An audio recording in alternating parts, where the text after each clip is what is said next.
All right, so let's start with the big story that we are tracking on WION at this hour, where the Pakistani Prime Minister Imran Khan, it appears, is staring at his exit.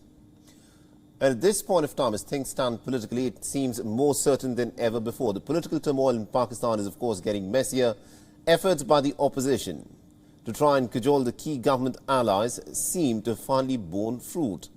The opposition and some of the former PTI allies, believe it or not, have now joined hands, and they've decided to send Prime Minister Imran Khan back to the pavilion.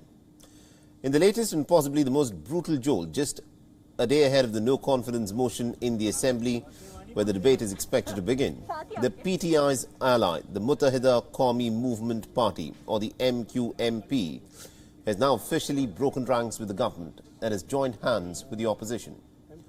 Key opposition leaders such as Shehbaz Sharif of the PMLN and Bilawal Bhutto Zardari of the PPP have welcomed the MQM-P's decision to desert Imran Khan and have described it as some kind of a historic decision by the allies. The MQM-P held a late-night meeting with the opposition leaders on Tuesday, which created quite a stir in Islamabad. The MQM convener Khalid Maqbool Siddiqui and other leaders met an opposition delegation at the Parliament lodges.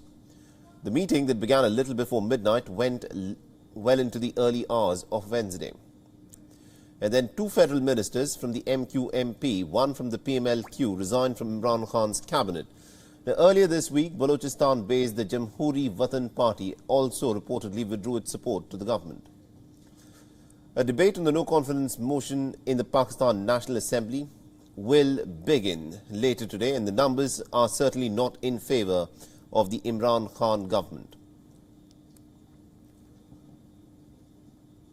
Now, the PTI and its allies, however, are said to be at about 164. The PTI alone has about 155 parliamentarians.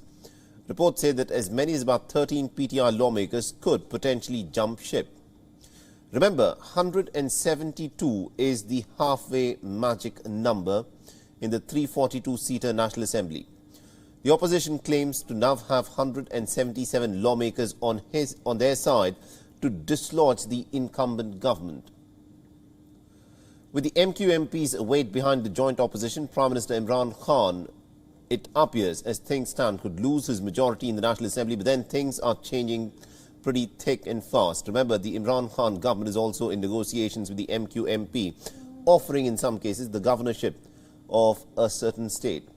If the situation, of course, remains as it is, and voting takes place in terms of MQM-P not supporting the Imran Khan government, then Imran Khan's ouster looks all but certain. But then again, a lot can happen from now and till the time of voting.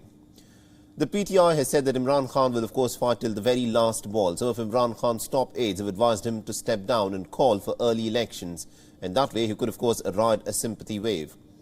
While the opposition has stirred up the numbers, Imran Khan met with the Pakistan Army Chief Qamar Javed Bajwa. And Imran Khan's game plan at this hour is very crucial. He needs to bring back the allies, he needs to reach out to the dissidents and also hold on to the defectors. The question, of course, is, will this be the end of the innings for Captain Imran Khan, or is there another twist in the tail? Can he bring back the allies MQM-P, who at this point of time look like they've deserted him? WION is now available in your country. Download the app now and get all the news on the move.